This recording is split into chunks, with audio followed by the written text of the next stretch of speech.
Welcome back to the podcast. Here I got Quinn here today, a good friend of mine. I'm really excited to get into this discussion with him. We're just going to get rolling into it. We have some discussion beforehand, and his recovery and comeback has been insane.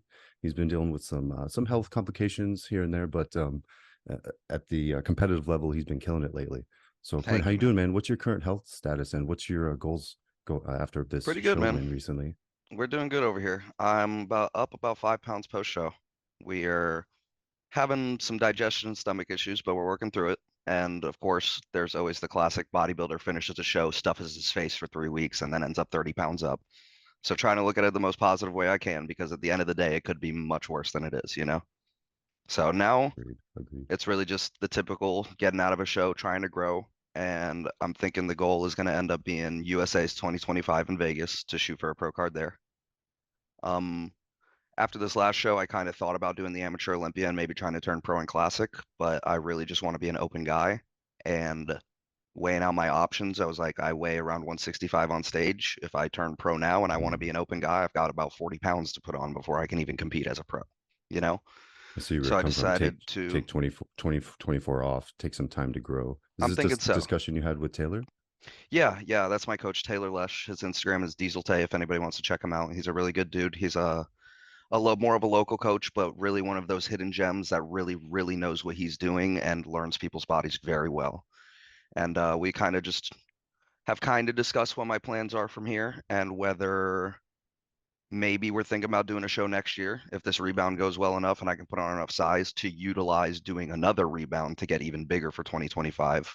And if not, then we'll just keep it pushing, the typical push it up, mini cut, push it up, mini cut, and then see where I'm at to try and shoot for a pro card in 2025, whether that be USA's in Vegas, Nationals, or the Arnold, all the pro qualifiers. So Now that's always been your long-term goal, right? End up with a absolutely. bodybuilding pro card. But hmm these health complications and kind of things that have been nagging you, that's only happened more recently, right? Yeah. So I've been doing bodybuilding since I was 16. I've done 7 shows now. The first one was in 2017. I did 2 in 2017 when I was 17 years old, 2 in 2019 when I was 19. And then in 2021, I did the Thai Pope Classic in Orlando. And that was the first time I really got my ass kicked. We Oh, rebounded out of that show. I'll move back here for a second. When I was 18, I got diagnosed with acid reflux, which was purely genetic. My grandmother had it. The surgery that I ended up having for acid reflux, my grandmother had it back in the 90s when they had to cut you open from your belly button to your chest to do it. And nowadays they can do it laparoscopically where they just cut you 5 holes down to the bottom of your stomach and use a wow. machine to get it done. But in 2018, I got diagnosed with acid reflux. And for the first 3, 4 years, it was pretty manageable. I took the typical acid reflux medication every day, omeprazole, there's Prilosec, everybody knows the random ones. And most people, when you think acid reflux, you think, oh, I eat something like pizza, lemonade, things that are high in acid, and they make me have acid reflux. I take my pill and I feel better. And for a long time, that's how it was for me. And then as it progressed, I ended up having to take the medication every day at some point. And in what was that, early 2022, my acid reflux had advanced to the point of being so severe that I was having every food has acid levels in it, right? Sure. It got to a point where it doesn't matter what kind of food I was eating, I was having severe acid reflux. And I had done my show in 2021, the Thai Pope Classic, and I did that show at 160 pounds in July. And And you were what, around, about 19 at that time, so you've yeah, been dealing this with for a couple of years hmm now. yeah, and it was manageable at the time. And then in early 22, like I said, it got so severe that I had bulked up to 185 pounds at 5'6". So for me, that's starting to get into big That's boy big territory, boy, you know? yeah. And I could not eat enough food to keep on weight. And I went from 184 pounds to 136 pounds.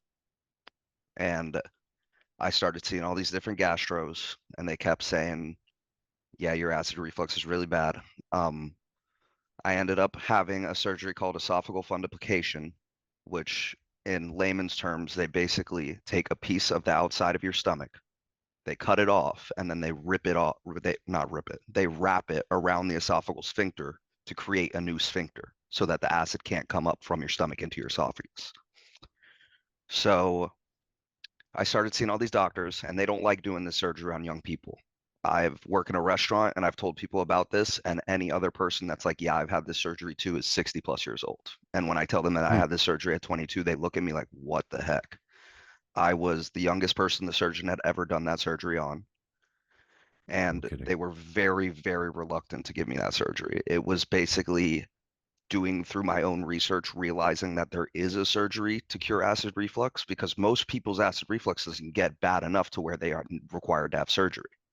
So I'm going to these doctors and I'm like, I need to have this surgery. Okay, like I know it's this bad. I Right. cannot eat enough food to be able to keep weight on my body. And they put me through every test you can name when it comes to gastro stuff. I had an esophageal manometry where they put a tube up my nose into my stomach. That was awful. And when funny part story about that test. So I'm sitting in there, the lady puts the tube on my nose and she goes, "All right, get ready." And I didn't know what she was going to do.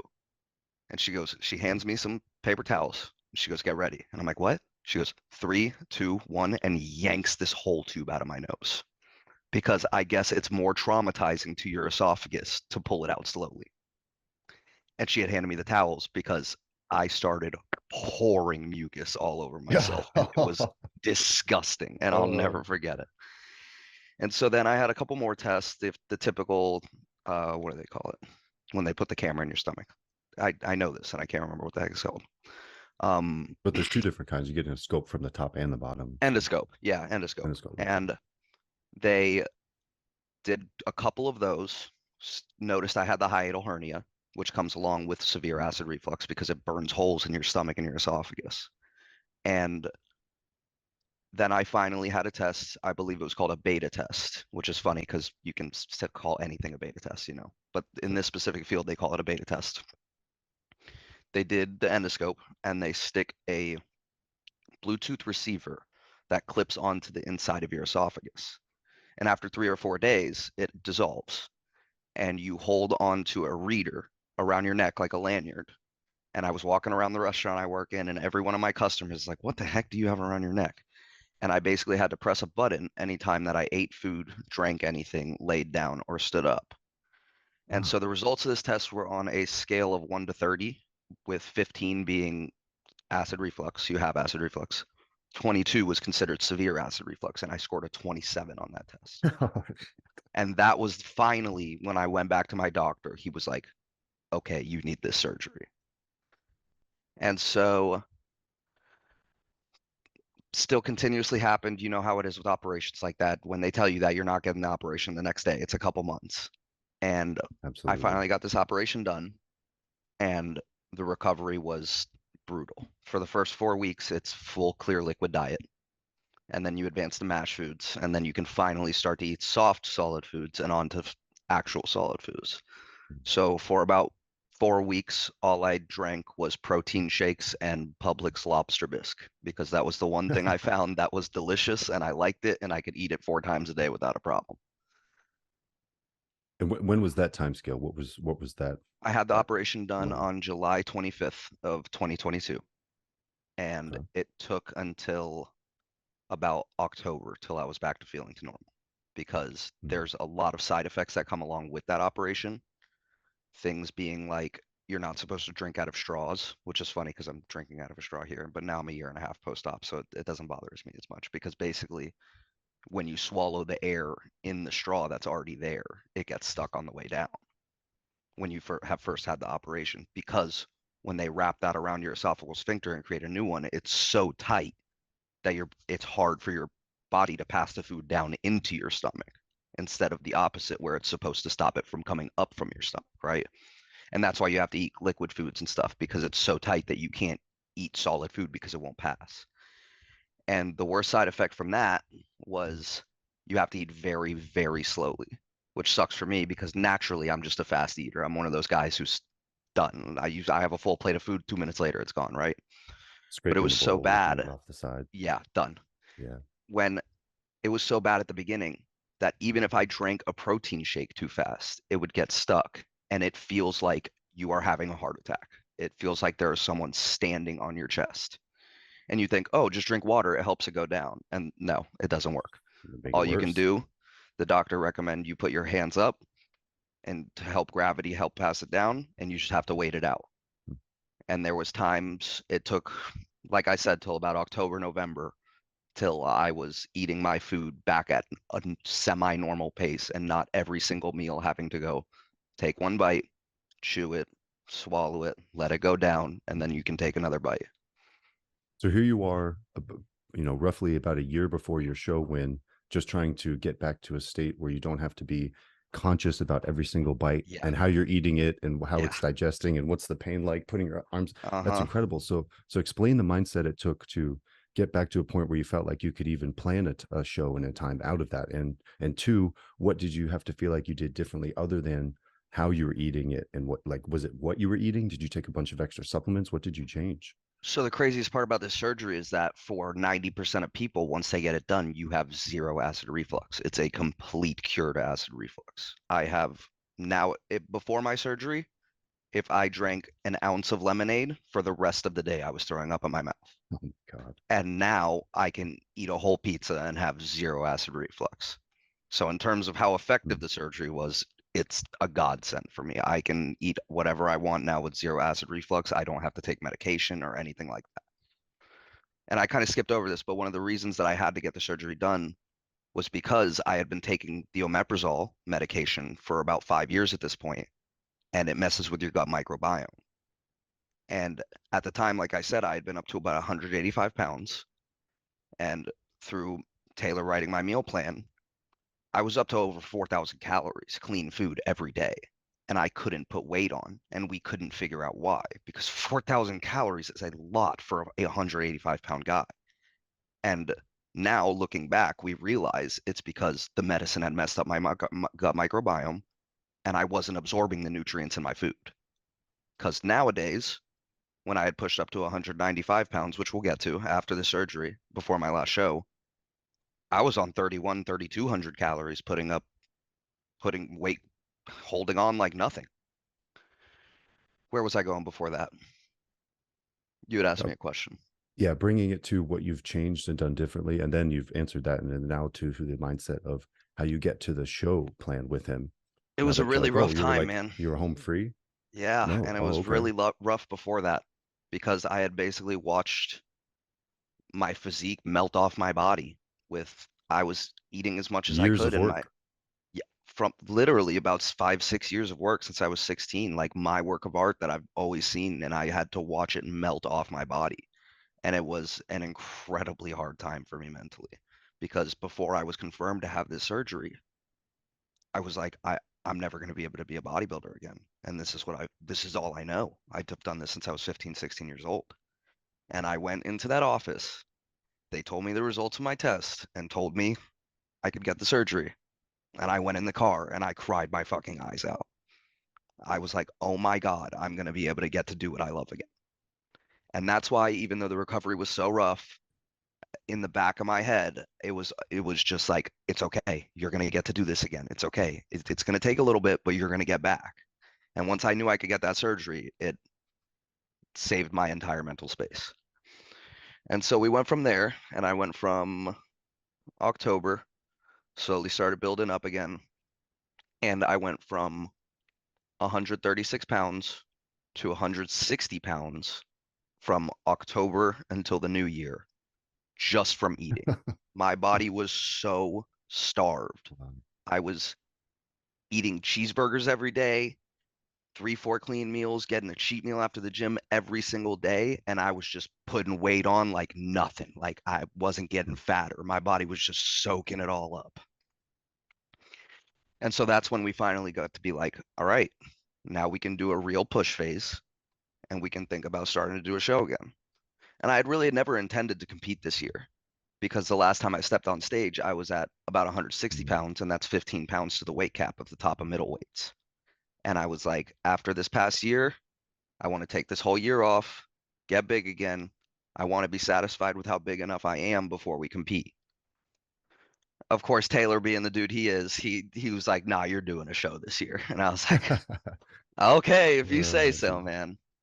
So we pushed all the way up from I had recovered to back to actually being able to absorb and eat my food again at about 160 pounds. We pushed from January until about April, May-ish up to 195. And Beautifully again, done, man. at Beautifully five done. six, that's Yeah. that's big boy territory, man. That's I'm bending over to tie my shoes and I'm like, so Are we you got eyeing up to middle them. weights at that time? What's that? Are you eyeing middle weights at that time, seeing Yeah, your weight yeah, holding there? Yeah. yeah. And we pushed up to 195. We held it for a bit and we started to look at shows.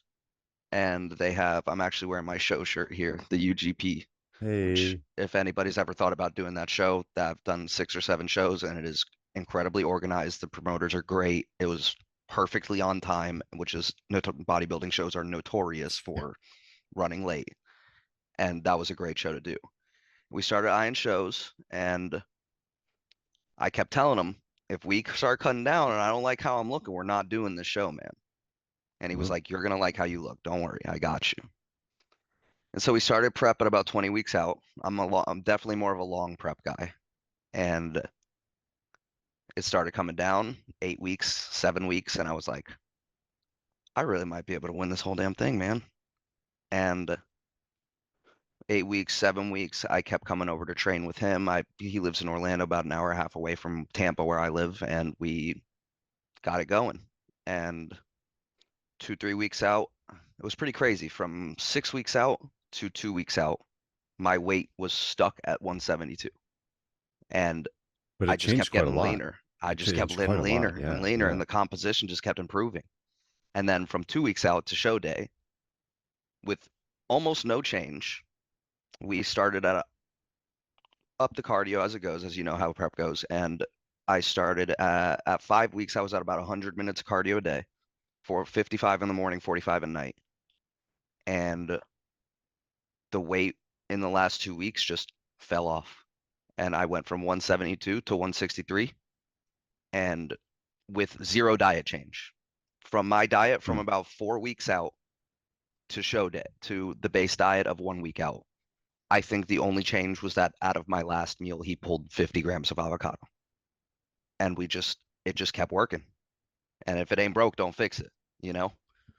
And a lot of people think you have to go death diet, zero carbs, and you have to do 2 hours of cardio, but we're sticking to it and it's just working. And the look keeps improving, improving. And that's why I think Taylor's such a good coach because he was able to see, okay, I don't need to keep pulling the food. It's improving at a good enough rate, you know? Right. And And can I say to have my 2 cents here as yeah, someone looking at that and hearing that process from the outside, it seemed like an opportunity where you could both rely on um, your digestion not being a variable that you couldn't for so long, if that makes sense. absolutely. Like Absolutely. That made the that biggest period difference. was everything. Hmm. Let me move it back over there. That made a huge difference to everything and every prep that I've had before because I've had to deal Hmm. with acid reflux. There are other things along with bodybuilding that can give you acid reflux as well. And I just didn't have any of those problems that I've had in the past. And everything went so much smoother. And he was able to diet me down without destroying my hormones, putting me on zero carb. I'm not using anything like T3 or anything like that to hurt your thyroid. We've gotten blood work down after the show and it looks beautiful. Were there So were there precautions that you took to help aid your digestion anyway from that October to October timeframe that you maybe wish you would have done ahead even before the surgery? it was interesting because nowadays and through the pre-show process, I use the Revive GI Plus, make a morning gut drink, Mm. lemon juice, the typical GI Plus, glutamine. I use taurine because I'm a guy who tends to cramp a lot, and I know that can help with your digestion as well. And before I had that surgery, I would drink that drink in the mornings, and I would feel terrible. And I don't know what it would be in it because it's supposed to help your gut. I don't know whether it's because of maybe the artificial sweeteners that they do put in there, but this time around, I've Yeah, been I don't drinking know. that drink every single morning when I go to my cardio, and I have been perfectly fine. Hmm. And so we cut down. By show day, I was 163, and after all that, I did the show, and I took. It's funny. I'm an open guy, like I said. I my dream has always been to been one of the huge guys. I have no interest in being a classic physique pro. More power to people who do. If that's what you want to do, there's nothing wrong with that. But me personally, I just have absolutely no interest in doing that. And so 3 weeks out, we were like, what's the weight cap for classic? 178 at 5'6". We ended up hopping in classic, and I beat 27 guys and took the overall in classic. We won the Did that feel middleweights. more gratifying than the middleweights though? Yeah, go ahead. Honestly, So talk no. about that. Talk about that. No, Okay. it doesn't. Because I just want to be an open guy, man. So this is what I'll get into of probably the most emotional part of this for me and how validating of a process this has been for me. Because you know my competition history. When I was 17, I did my first 2 shows. You're 17 years old. You don't know what you're doing. This is before I was with Taylor and I got my ass kicked, right? When I was 19, we did teenage nationals. We did a qualifier and we did teenage nationals. And for both of those shows, when I showed up, there was nobody in my class. So teen nats, I went to the overall and I got beat by a kid named Shane Workin, who is at the time was the teen state powerlifting champion in Kansas. And this kid was 19 years old, thick as a house, benched 485 pounds. And I was like, all right, I'm not upset that this kid beat me. He's a freaking freak, right? Sure, sure. And then in 21, I looked great at about week out, and I had one of those bodybuilder anxiety filled heads that cortisol went through the roof, and I ruined my look in the last week of the show. And yeah, it sucks, but that's a part of bodybuilding. You learn how to get better at things like that. And you learn, okay, I can't go into a show with an anxious and nervous mindset because I'm going to ruin my whole look if I don't calm down. And going into this show, I had no problem with that whatsoever and knew that if that happened, I was going to ruin my look again. So then, like I said, in 2021, that's what happened. And I placed sixth that show. Going into that show, I was walking around my job telling my friends, I'm about to win this whole thing. And then I placed sixth. And it was really demoralizing, man. Like, especially with that happening and then going into surgery, walking around as a bigger guy and telling people you're a bodybuilder, they go, oh, he's a bodybuilder. My friends, they all know me as the bodybuilder. The people I work with, they all know me as the bodybuilder. And I can call myself a bodybuilder, but in the back of my head, that voice has always told me, yeah, but you never beat anybody, you know? And Man. going into the show and beating those guys and winning the middleweights was just this culmination of 7.5 years of work where I've always said to myself in the back of my head, you're not a bodybuilder, you never beat anybody. And it has been so incredibly validating because I've always been able to see it. When I look at my physique and I imagine it, I've gone from my first show, I was 136 to 171. I've always seen what it's going to look like in my head, but I didn't know if everybody else could see it too. And winning this show has been the most validating feeling for me I have ever felt because for the first time, I'm like, everybody else sees it too. You have such a champion mindset, Quinn. Thank And you, I my think, of man. course, I think it goes without saying, but I don't think you would have made it through all the extra struggles along the way if you didn't have that mindset in the first place. Absolutely. You're your own worst critic, and Yeah. that comes along with the champion's mindset. And I Yeah. think I was there actually at that show. 21 was the Type Hope hmm show, right? I think so too. Yeah, Yeah. I could see it on your face, and I didn't think you didn't look great, obviously, but yeah, the type of competition there was a little bit different, and you Yeah. came in guns blazing. And I know the physique that you brought recently would have just absolutely crushed it at that show too. So Not even close. And the craziest part is they're only about 3 or 4 pounds apart. And it's a completely different completely look. different look. And it really Yeah. just goes to show you how much confidence and in your brain going, I'm coming here to win is makes a world of a difference. What would be the advice that if there might be some young teenage kid out there that wants to get involved with maybe any sport, what would be the advice that you give them if they're dealing through the same pangs of not knowing what kind of test to get, or doctors are giving them the runaround, other than maybe empathize with them and tell them that they're not alone? What advice would you give them if they're looking to get back on stage or back into any competition? To be honest with you, it sounds funny, but a lot of where I found my peace in being like, I'm going to be okay was through going on Reddit and finding other people who have had this operation done. And not only my operation, but whatever you're going through, and finding other people who have been through it and gotten through it and talking to them and finding what their experience is, to know that, okay, if somebody else has gone through this and is okay, I can be okay too. And nowadays, I've posted about having this operation multiple times, and Mm. I get messages every once in a while from guys and girls who message me, and they're like, dude, I am really scared and I don't know what to do. And I'm about to have this operation and I am terrified. And I will message every one of them back and be like, you're gonna be okay. Because just having someone tell you, I went through this too, and now I'm okay, made me feel so much better. Fantastic. Okay. And is it okay if I link your stuff down below if anybody's that's listening to Of this course, wants to reach out to you? absolutely. Okay. Yeah. Where can And they if find you, anybody man? who Go ahead is and listening to plug. this is going through what I have gone through, please message me and we can have a conversation about it. And I will give any kind of tips and advice that I can about it. I'll include everything else you've referenced so far, but and what you have right now. But please go ahead, give your plugs. Where can people find you? Where do you like to get Mostly trained, just through etc. Instagram. Wills XX is my Instagram. I get called Willis.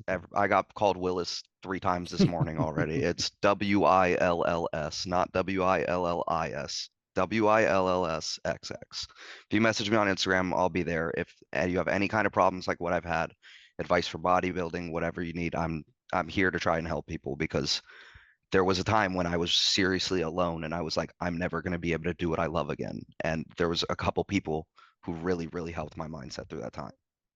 Beautiful. And do you offer maybe some health coaching and services to help those Yeah, people I'm get getting that back on track started if up they here. want? I do some one-on-one coaching, lifestyle kind of stuff. I've never prepped anybody for a show. I would love to. I've gotten through the J3 University courses. I'm certified ISSA personal trainer, and I'd like to say that I know what I'm doing, and I would really love to get some more experience helping people out. Wow. Okay, that's awesome, man. Yeah, that course is not easy Yeah, to go through. That's legit yeah. in the weeds bodybuilding. So if Yeah. anybody wants to reach out, I really hope they do. All right, good luck, man, and good luck this upcoming off season where you're centered on growing. I look forward to seeing you at. You want to do USA's in I'm Vegas thinking 25? USA's. Yeah, because Wow. my mom Okay. loves Yeah. Vegas and I've told her about it and she's like, let's go, let's do it. And I'm like, that sounds like the Right time on. of my life, man. Cool. All right.